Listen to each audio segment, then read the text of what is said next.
Matheus Pereira correndo pro meio. É pra ele, pro 10 do Cruzeiro. Entra na área, bateu, a bola desvia. Everson pegou. Segura o Everson. E depois se estranha com o Christian. Bate boca, sobe em cima do Christian. Aí o Everson perde a cabeça, hein? O Everson perde a cabeça. Os jogadores se estranham, brigam ali na área. Olha só. Não podia terminar assim, hein? Não podia terminar assim. Aí tá todo mundo errado. Olha como vai terminando o jogo. Olha como vai terminar o jogo. Nos segundos finais. O Cássio também fica irritado. O Lianco, que tá voltando à reserva ali do Atlético, voltando de lesão.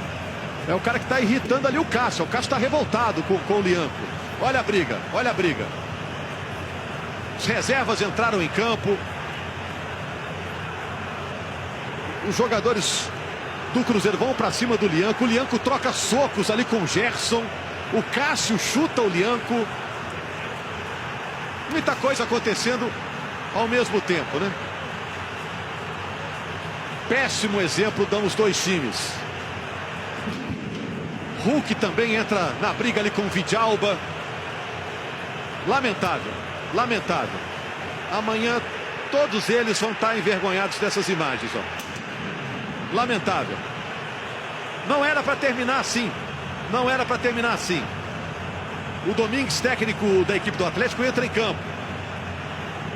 O Cássio está reclamando com alguém.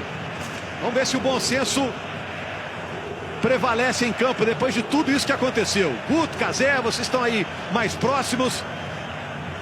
Rogério, confusão generalizada, agora o pessoal tentando acalmar um pouco os ânimos, mas lamentável, assim. Praticamente todos os jogadores se envolveram.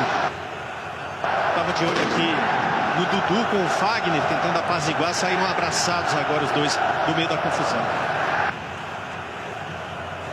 Bom, jogadores reserva.